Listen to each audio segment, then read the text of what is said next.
Have you ever walked away from a conversation replaying it in your head, wondering, did I say something wrong? Are they mad at me?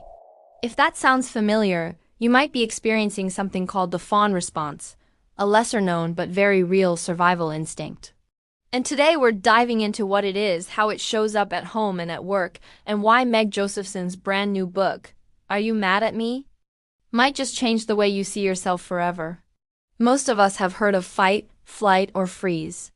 But there's a fourth stress response that flies under the radar, and it's all about people-pleasing as a form of self-protection.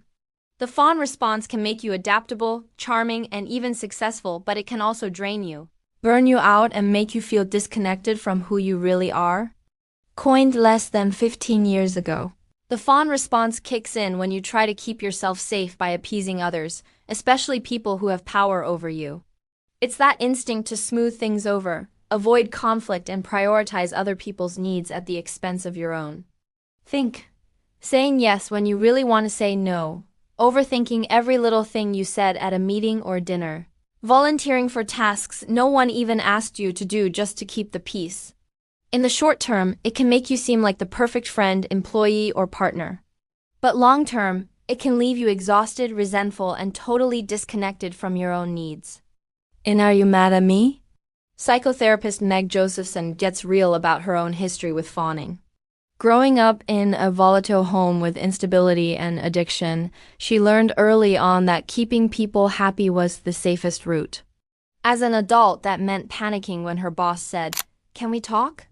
Or worrying that her friends were upset with her. The turning point. Realizing that so many others, clients, friends, strangers, were feeling the same way and no one was talking about it. This isn't just another self-help book. Meg mixes her own moving story with real-life case studies and practical tools to help you identify your real needs. Rethink conflict as something healthy. Set boundaries without drowning in guilt, and ultimately stop living for other people's approval.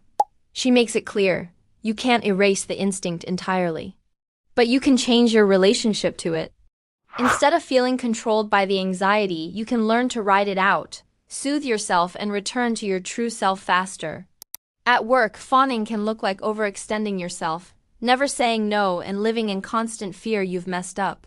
At home, it might mean avoiding hard conversations, constantly checking if your partner is upset, or trying to fix everyone's moods. And here's the tricky part, society actually rewards fawners. We get praise, promotions, and validation for being agreeable. But inside, the cost is high: burnout, resentment, and self-abandonment. Meg's biggest message: you're not broken. You're not weak. These patterns are self-protective. They were your brain's way of keeping you safe.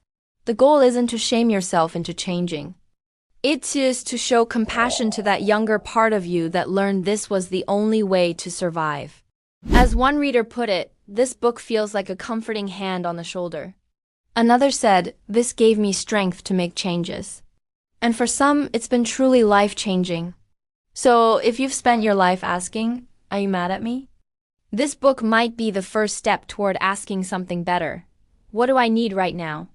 Meg Josephson's Are You Mad at Me? Is out now, and trust me, if you've ever struggled with people-pleasing, it's gonna feel like coming up for air. I'll drop a link in the description. And if this video hit home for you, give it a thumbs up, subscribe, and share it with the biggest people-pleaser, They might just need to hear this.